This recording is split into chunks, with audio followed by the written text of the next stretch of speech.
Alright, let's talk about Medic Nahida, because I feel like Medic Nahida is still really powerful, despite the fact that she is using a prototype Amber.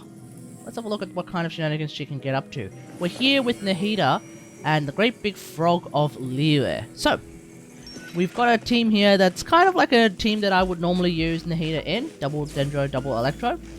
And I'm not going to use Lisa's Lantern or Tignani, because I don't want to muddle up with the numbers.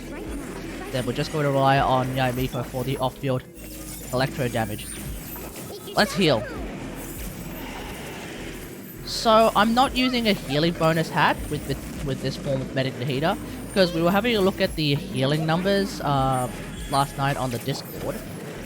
It seems like using a healing bonus hat doesn't really provide that much healing in the end. So at that point I'd much rather try and go for much more damage with Medic Nahida. Because as you can see, Nahida, especially under her palace, is doing quite a lot of damage. Now you may be wondering, okay, how much more damage would she be doing if she were to actually use a DPS weapon like Kagura's Verity? Well, if we were to use a weapon like Kagura's Verity, let's do this.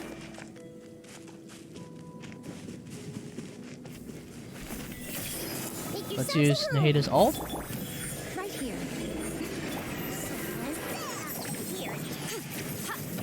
So off-field Nahida with 1 stack of Kagura's, 34k.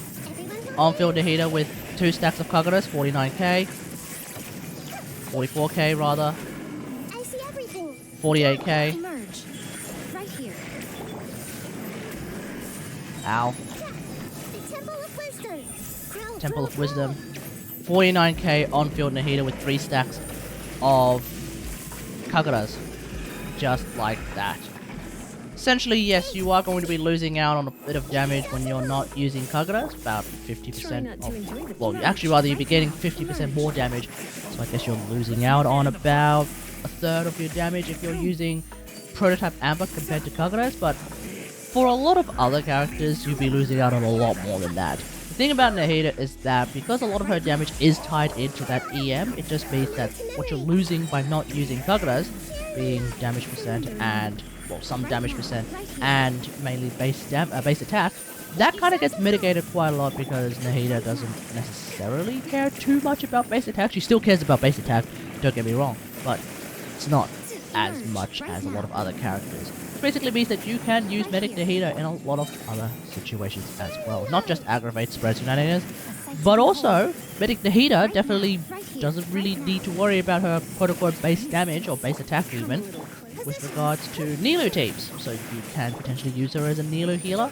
but you will need to be a little bit more careful about bombing yourself and all of your characters with Nilu's super blooms. So just keep that in mind. But especially if you decide to mainly focus on having Nilu or some other tanky Hydra character like Candace on the team, on field, then you can actually make use of Prototype Amber's percentage health healing to heal a lot more than normal, which basically means that on-field Nilo could potentially be a really viable option if you can find a way to do that. That's why I think Candace may be a really good choice in that team for the Hydra Infusion, so that you can have both the Hydra Aura and the Hydra Infusion, the Hydra sort of circle thing.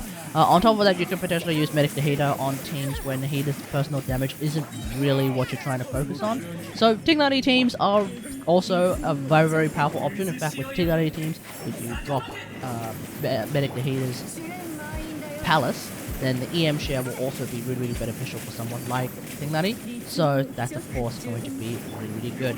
In a similar fashion, Meltloy or rather Burnloy teams would probably like Medic Nahida more than DPS Nahida at that point, especially if you don't like to use Benny, because not only can you just continue to pop off with Nahida, but you can also use her Palace a lot more often because she does get that innate energy regeneration through the power of Prototype Amber, which does mean that more often you get to pop out Nahida's Palace to give Aloy even more elemental mastery. And in a similar fashion, that will work with Burn Ganyu as well. So yeah, there's definitely a lot of situations where I think Medic Nahida can be viable so long as you play smart and don't get hit too much. If you are the kind of player who doesn't really want to focus too much on like trying to dodge everything, you just want to have a healer that will keep you alive, then obviously we have the traditional healing options like Kokomi, Zhongli, Dori, etc, etc, etc. But if you're feeling particularly Giga Chad, Medic Nahida, I think, is a very, very good option. Let me know what you think about all of this in the comments below. What kind of shenanigans would you get up to if you were to play Medic Nahida? Let me know in the comments. Otherwise, hope you guys enjoyed. If you like this video, hit that like button, subscribe for more Genshin Impact action, and until next time, I'll see you guys later. Thanks for watching. Bye. Emerge right now, right here. I see everything. Share my knowledge. Come a little closer. My. Try not to enjoy. I hear everything. Right now, right here. Emerge. Make yourselves at home. I'm always watching.